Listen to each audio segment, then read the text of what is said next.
Welcome to the Sacred Window podcast. Here, we look closely at the intersections of the postpartum window, the Ayurvedic perspective on health and healing, and the universal mother principles that are the keys to giving and receiving effective care. Hello, I'm Christine Devlin Eck. I'll be taking you through interviews with professionals who are making a profound difference in the lives of their clients, conversations with individuals brave enough to share their stories of vulnerability as a way to lift up others, and my own journey through birth, parenting, caregiving, and building a conscious business. We are here to honor the sacred windows, the profound transitions in life that give it all meaning. Welcome to the conversation. And I will never be the same again.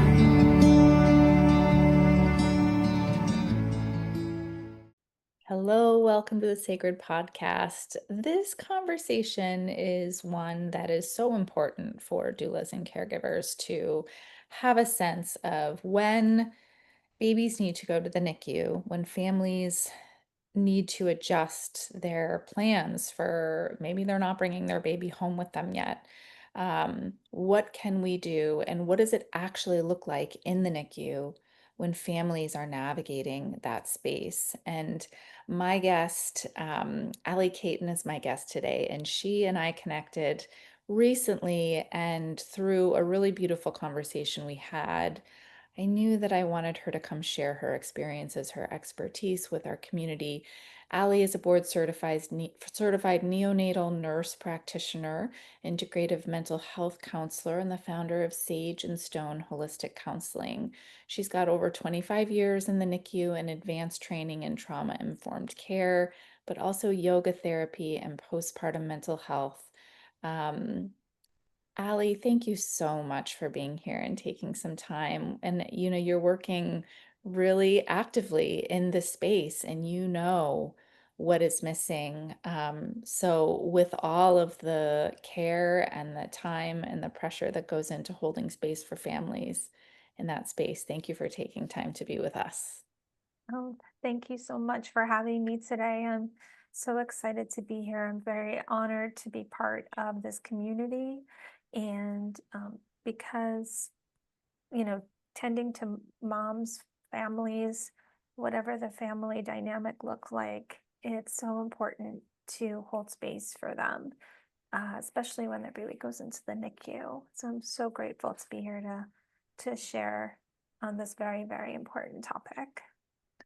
When you got into this work, did you first come into this space as a nurse in the NICU, or did you come in first through the mental health background? Talk about like your sequencing and what led you to what. So I became a nurse in 1999, and I always worked in the NICU, my very first job out of nursing school.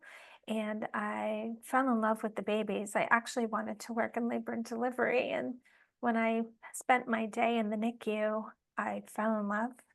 And it's been a love affair ever since. Um, and then I worked at the bedside for 6 years. And then I went back, got my master's to become a neonatal nurse practitioner. And that was a long time ago, back in 2005. And as I worked in the NICU, especially in the last probably 5 to 10 years, there's been a huge shift in, I think, the mental health awareness of families that either have birth trauma or they experience a loss, or their baby ends up in the NICU and they're just like frozen in time. All the things that they thought was supposed to be has now completely shifted. And then I felt very strongly about working with families. So I decided to go back to school and become a mental health counselor to work in this area. It's very important, again, to hold space for these families. And that includes extended families like a doula. I call them extended families because they work so closely with the families through their pregnancy, up and through delivery, and whatever that looks like. So that's kind of what brought me here. I just felt there was a gap in this area of healthcare that really needed to be addressed, and it kind of brought me here. And I'm so passionate. It's so beautiful, and I've talked to other students that we've had come through the program, on how unique the NICU, the neonatal intensive care unit is. And, you know, talk a little bit about when families come into that space, and you mentioned seeing shifts like over time, like now there is more attention. But what were like the flags for you that were like, oh, people are slipping through the cracks here and they're not being taken care of? What were you seeing? I just think the lack of really support before, during, and after a pregnancy, whatever that looks like. There and also the health and well-being of women in general who are carrying babies. Um, there's been a gap in prenatal care, access to care. There's a lot of health disparities in this area of healthcare, and I think it needs to be addressed. And I think everyone needs to be supported in this area. And the shift has been really the babies are now much sicker than what I remember when I first started my career. And this brings a whole new um, vision or plethora of things for the family that even I, as a clinician, never experienced, which leads to, burnout for the staff and the providers. And I think it's super important that we take care of each other. And I think that's been missing.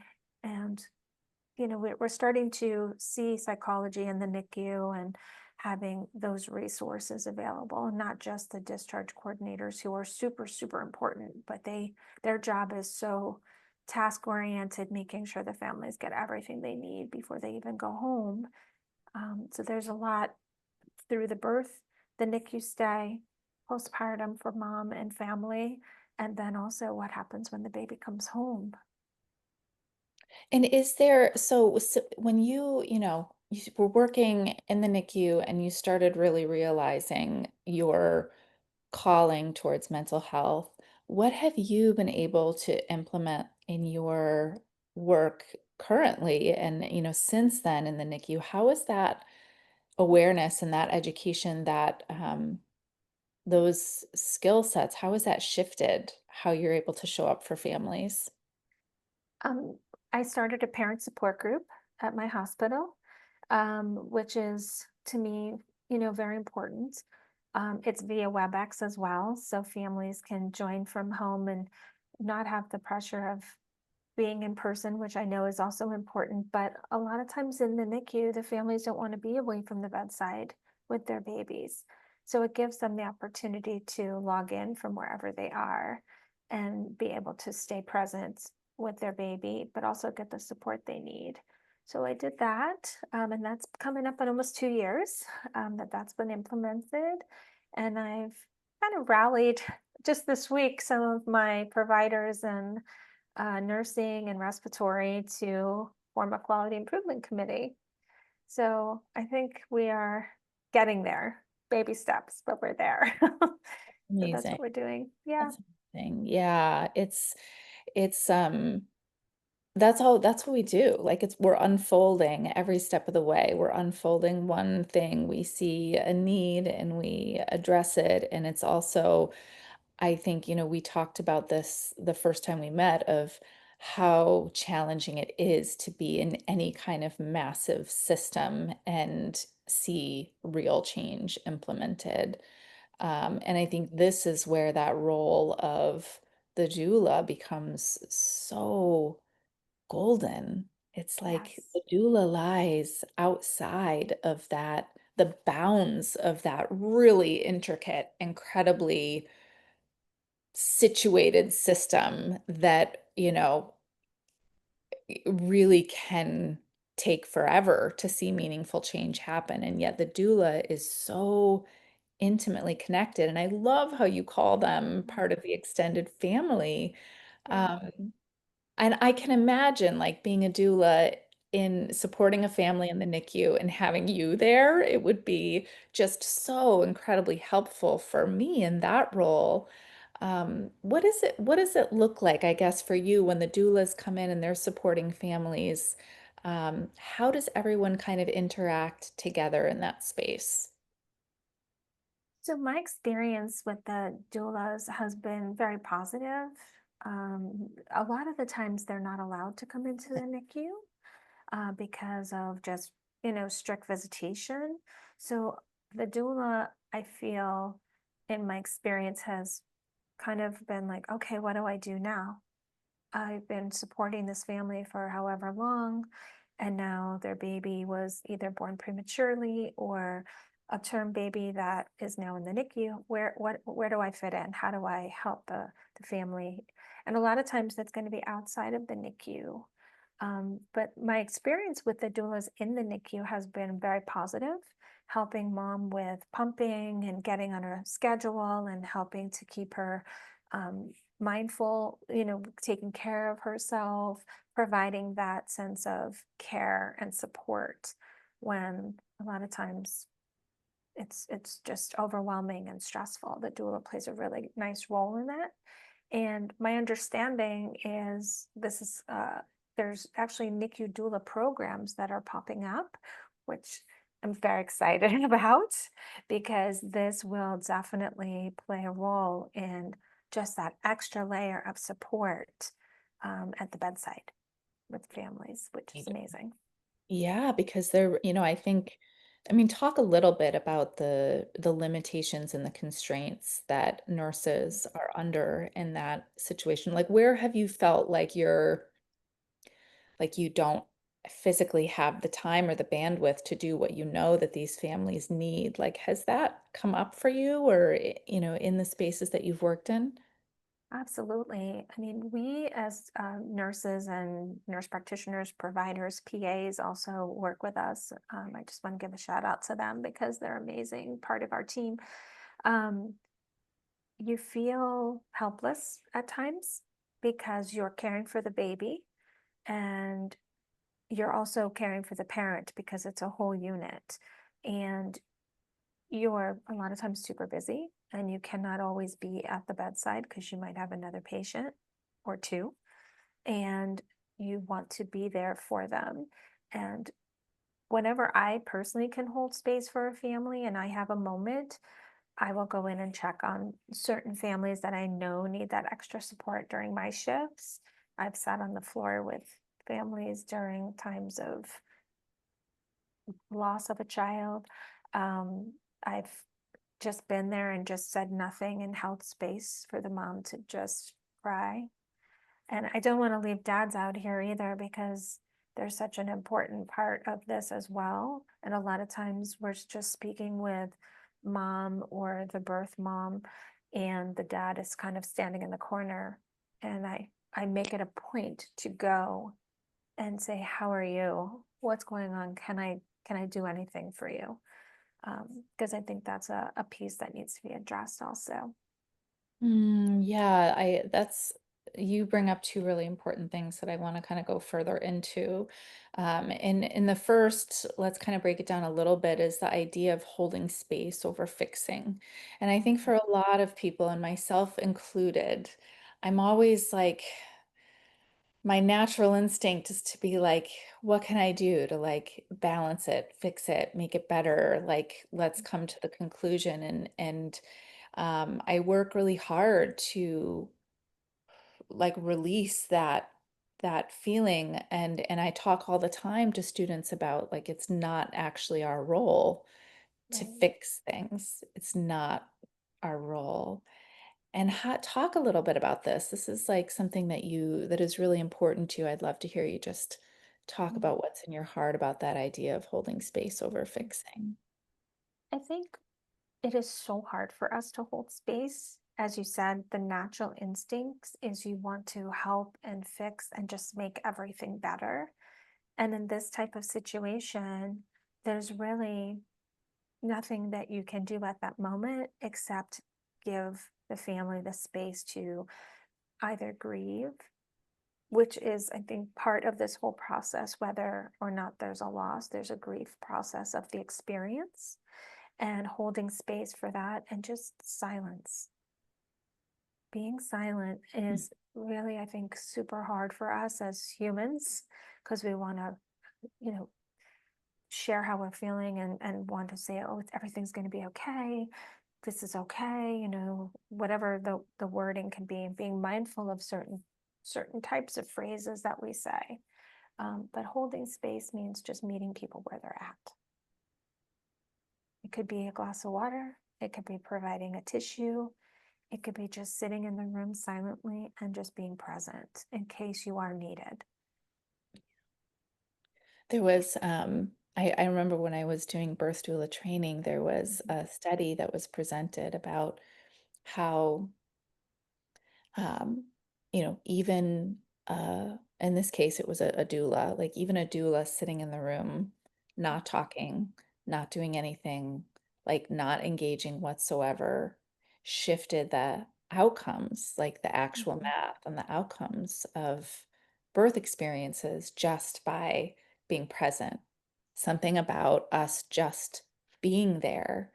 mhm. I think that is so beautiful and really telling on how companionship and being witnessed and being seen, whatever it is that we're going through, even if Yeah, we don't know ourselves what it is that we need, just not being alone in that. yeah. I think that's beautiful. And, I think sometimes we forget that the mom is still going through all this, like, they could have gone through an emergency C-section or a birth trauma and they're recovering postpartum. Now they're trying to pump and they're trying to be there for their baby and they've had major surgery potentially or themselves being sick. I have plenty of moms who end up in the intensive care unit post delivery for a multitude of reasons. And a lot of times, a doula, I have seen this in my practice where a doula has supported the family members while mom has been in crisis herself with a baby in crisis. So there's so many spaces I think a doula can be present for a family. And like I said, just holding space for them and them kind of saying, this is what we need and meeting them where they're at. Like there's just the scenarios I think are endless in this situation when there's a baby in the NICU. Hmm. Let's like move a little bit into the partner support. And Mhm, I fully acknowledge this in, the birth systems and all of it mhm, is, partners are really left out of the situation. And we talk a mhm, lot about like how it shifts everything when mhm. partners feel empowered, how it increases bonding. Like I just did an episode on the podcast of like how bonding can be supported for other people in the family, and one of them is Yeah. is really paying attention to them and making sure that their needs are met and that they have some empowered information and awareness of how to be helpful.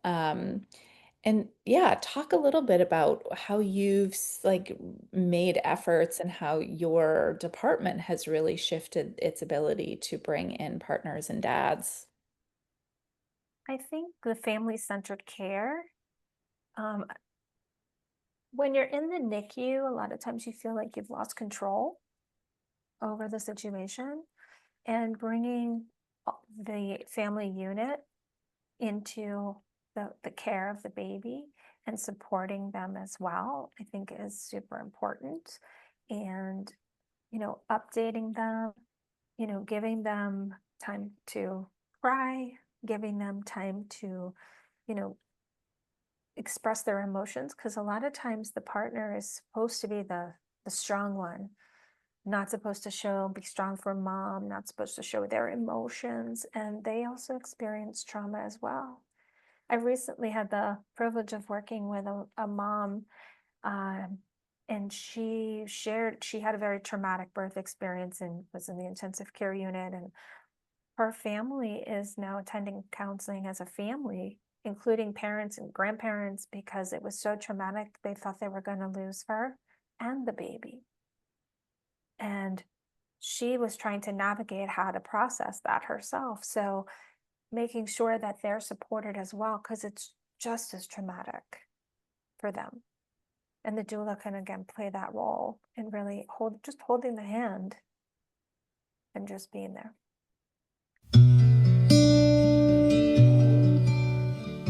How are you sharing your gifts and passion for caregiving with others?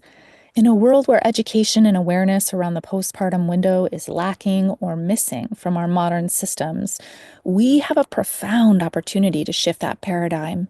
You may be a few simple offerings away from making a truly impactful difference in the lives of mothers and families in your community. We are here to support your journey in the ways that work best for you. Schedule a conscious care strategy session to meet one on one with me, and let's identify the right next step for you to begin a path of conscious care for new families that fits your life and your needs. Visit www.sacredwindowstudies.com/strategy-session to schedule a time that works best for you. That's www.sacredwindowstudies.com/strategy-session. I think also it's so cool to have families like talk about it together. It kind of Mm, happened organically recently in my family because I think it was one of my boys' birthdays, I believe, and we were talking about his birth and my husband Justin kind of just we just started talking about it and he was talking about it from his perspective and like what these, there were like a couple scary moments for him where, he mm, just didn't know what was going on and needed some um yeah, it just very organically happened for him to just start expressing it and talking about it in ways that I hadn't heard him really say fully like that before.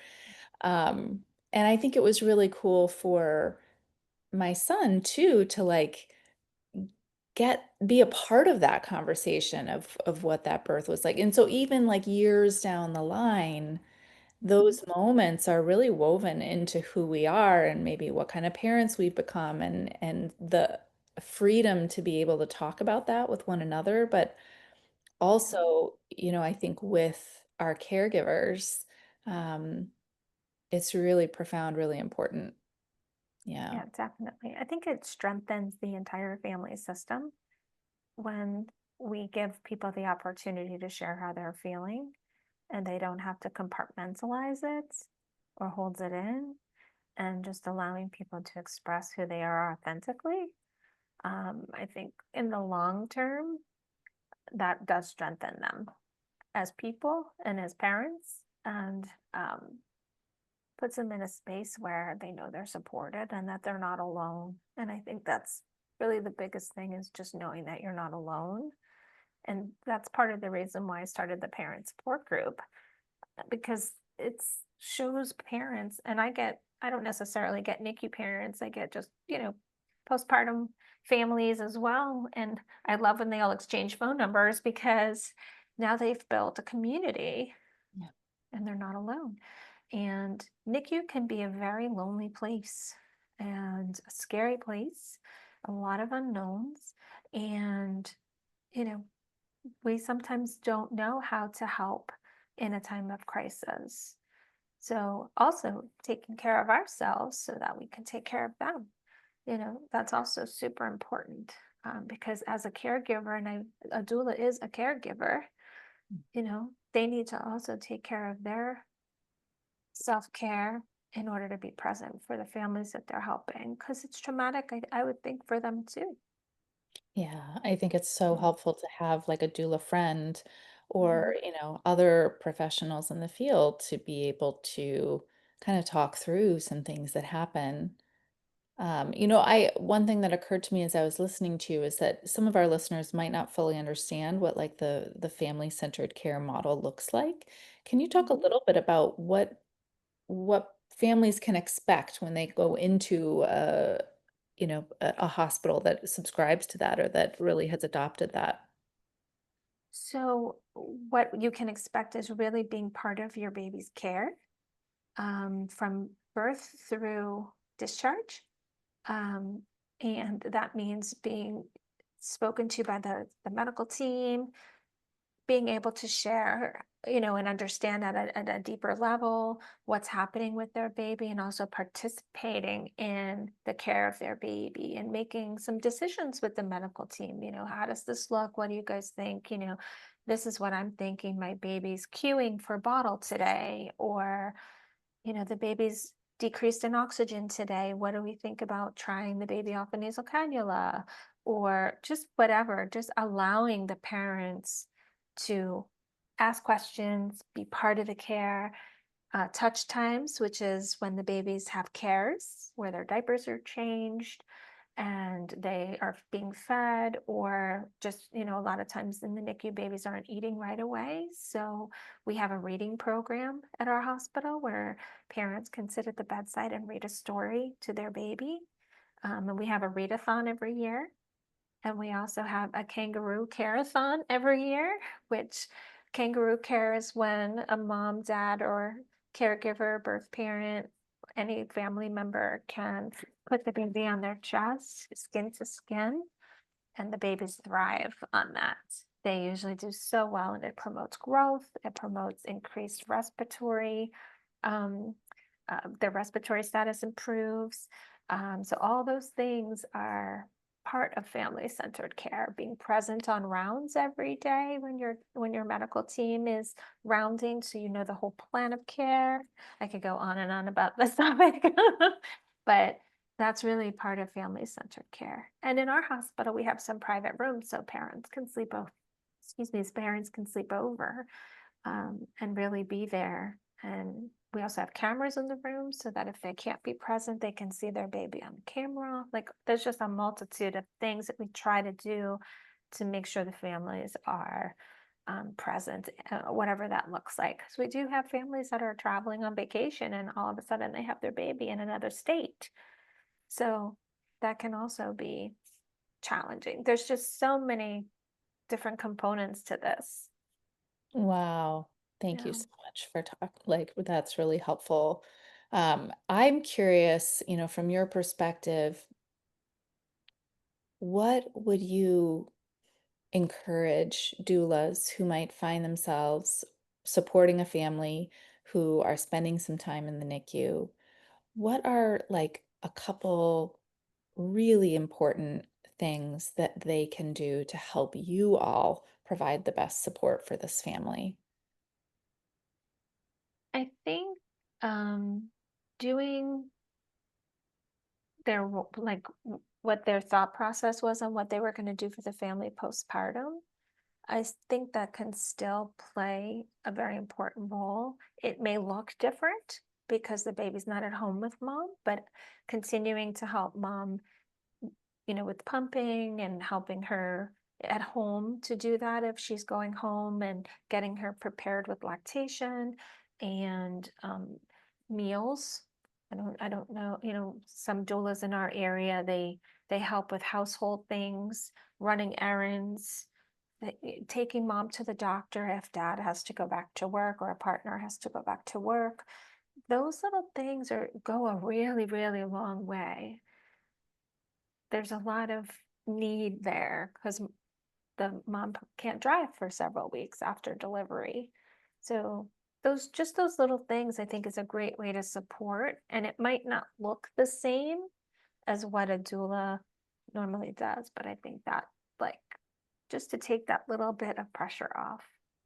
I think it's so important. One thing that we talk about is the flexibility that's needed in caregiving Mhm. during postpartum. I would say just in life, like we need to be able to pivot and we need to be able to Mhm. address the person as they are versus coming in with a rigid plan that may not be serving what's needed. Right. And I think this like leads itself really naturally into, you talk about trauma-informed support and just really allowing what is to be the guide on what's needed. Um, and yeah, I mean, I think it's so easy to overlook the sort of things that we might consider as mundane support, but Mhm. just allowing for help to be coming from the heart and whatever area is needed by that family, whether it's they're worried about their dog because the dog hasn't been let out, or they're, Yeah. they haven't had a warm meal in, however long. We talk a lot about ways to bring in appropriate meal support to address high vata dosha, which is, Yeah. will lead to anxiety, will lead to exacerbated mental and emotional dysregulation when already families are dealing with so much. So, coming in with that thermos of tea, coming in with that warm soup. Um, yeah, yeah. I guess I just want to kind of open it up to you and, what else is really, first and foremost when you're thinking about NICU and creating better systems and the small things that we can do that contribute to that. Um, I think, NICU is a scary place, and we as providers try not to make it so scary if we can, but we fail at that, I think, because no matter how hard we try, it's always going to be a scary place. And I personally have never had a baby in the NICU, but I've been in this field for so long, and I have such empathy and pride, and I mean, just watching families go through what they do and how strong they are, um, and just us continuing to be supportive, understanding, being patient, um, understanding the mood swings of not only the birth parent, but both parents, the whole family system. There can be heightened emotions, and just really helping with that regulation, like you shared, like all of those anxieties and the ups and downs, and there's good days, there's bad days, and being able to, again, just meeting people where they're at and supporting them in a way that provides peace and some peace in their life during probably the worst experience of their life. Well, I can just say from, the conversations that I've been able to have with you, Allie, one thing that sticks out to me is like the reverence that you hold for families and each individual family and the unique things that they're going through. I think that one thing that I have seen at times in medical environments is an overlooking of that reverence of this is one of the most intense moments of this person's life, and I have the honor of being here with them to help support them, and there's something really vital in, as a family member, being able to feel like you are appreciated and seen, regardless if there's nothing that can be done. But that quality that I can see that you're bringing to your work is more valuable than anything, and I just want to name that and really appreciate Yeah. that, and I think that we as doulas can always remember that too, of simply remembering that reverence and leading with it is number one in navigating any crisis situation, and also just navigating all of the ways that birth and postpartum happens. Yes.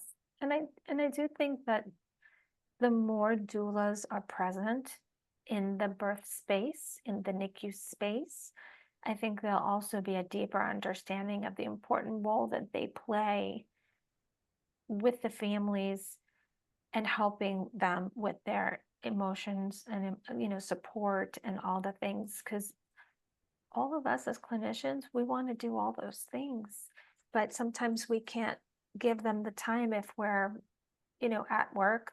But the doula's role can really be an amazing bridge between us and helping to provide the support for the family. So I think they play a really important part. And I think over time, as it becomes more present, that the clinicians themselves will be more receptive to having them present to help the families. And I think it's very needed.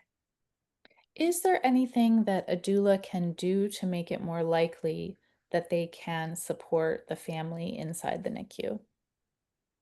I think the development of the NICU doula programs that I've been hearing about, and I personally have not had the opportunity to do my own research in that, but I've been hearing about it through some friends.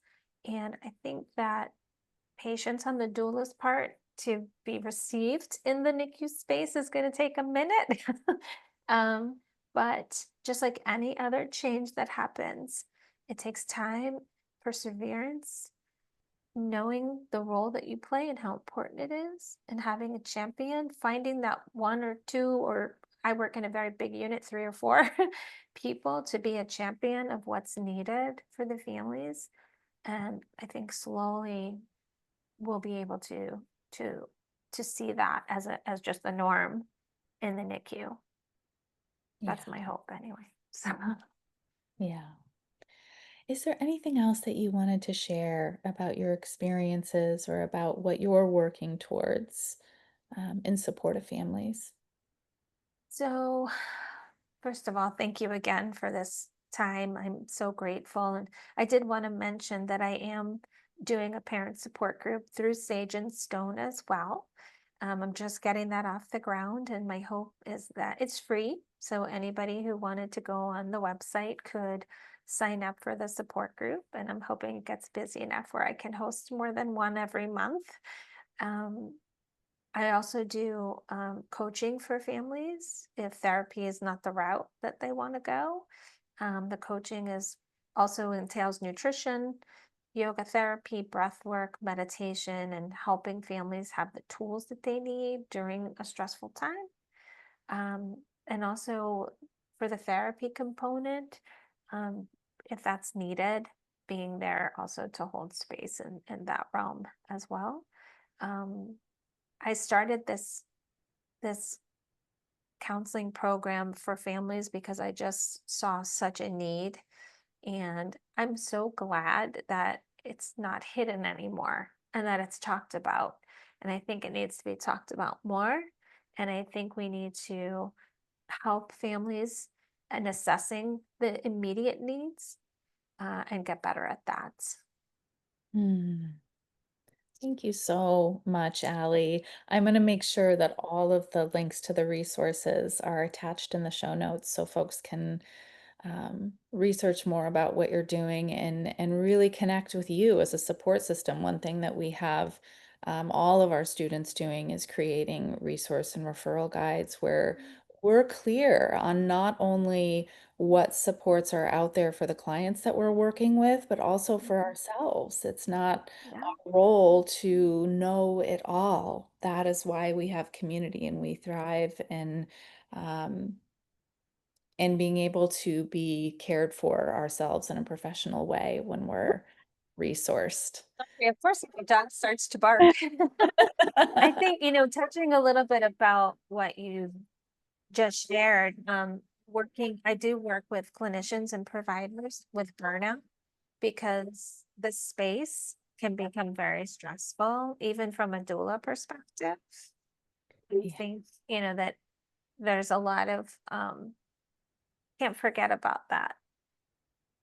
their own well-being, the long hours, the being away from their families, to provide for another family. I mean, that is just amazing. It's amazing work.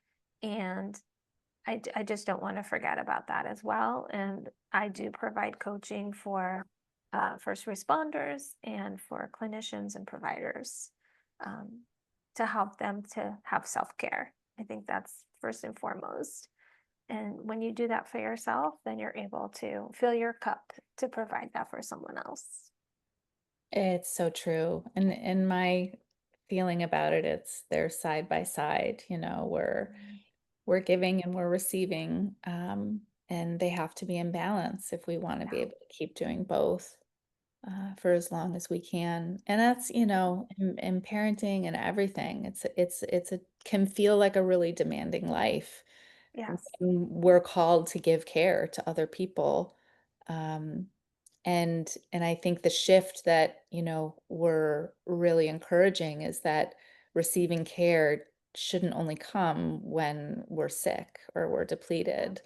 How can we create a cared for environment all the time where Yeah. we're assessing when it is that we need support? And maybe that support is simply, carving out time to be with a friend or a loved one who will help make us feel that connection. It doesn't always have to be something um, hired. And I think that, really reiterates the value of the doula's role within the medical system. And I'm just so grateful always when I connect with medical professionals who really understand all the layers of being well. Um, and so, Ally, thank you for everything you're building. Please, folks listening, please go visit Ally's website and connect with her as a resource in your own practice. We all need each other. And slowly we are seeing changes. We are seeing changes Yes. to the Definitely. relationship between hospitals and doulas, and it's really cool. Yeah, it is. It's needed. It's about time. It's about time. It's Yeah. about time. Yes. And I will be a champion for sure. I know you will be, and I'm so grateful for that. Ally, thank you for being here, for everything that you've done for your community and also the wider community. And I'm grateful that we have the opportunity to connect in this way and work in this way together, even from afar. Thank you. Technology is awesome sometimes. Yes, it is. Minus the puppies.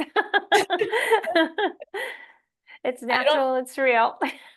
Yeah, but Zoom is also better and it didn't even really pick up on that bark. Yeah. So we're good to go. Thank But you so well, much. yeah, Allie, we will remain connected, and I'm so happy to have connected you with our wider listeners and those out there who may be navigating the NICU with clients or on your own. Um, know that you're seen and there's support out there no matter what you need. We see you and reach out. Yes. Thank you so much. I so appreciate you and my love to your listeners. And thank you again for everything. Thank you.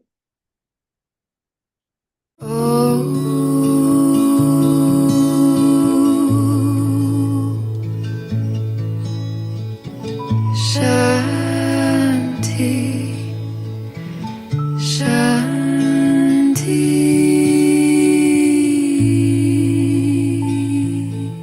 The Center for Sacred Window Studies has been training postpartum care providers, professionals who work with new families, and individuals passionate about postpartum care since 2018.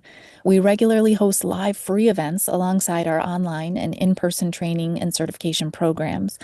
Hop on our newsletter list to get direct access to all of our events and community support gatherings.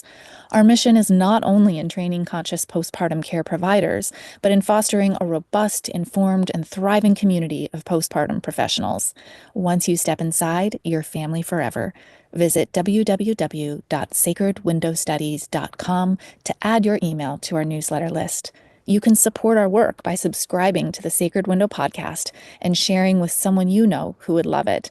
Thanks for being here and participating in the culture-wide shift that recognizes the need for and the importance of conscious postpartum care.